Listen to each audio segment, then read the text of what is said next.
ಗುರುವೇ ನೀನು ಕಾರಣನಯ್ಯ ನನ್ನ ಭವದ ಬಂಧನ ಬಿಡಿಸಲು.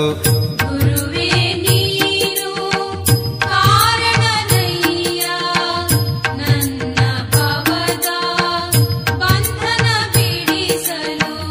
ನನ್ನ ಭವದ ಬಂಧನ ಬಿಡಿಸಲು.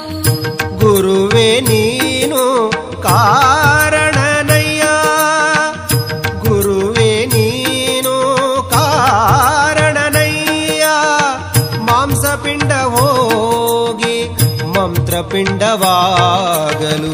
ಮಾಂಸಪಿಂಡ ಹೋಗಿ ಮಂತ್ರಪಿಂಡವಾಗಲು. ಗುರುವೇ ನೀನು ಕಾರಣ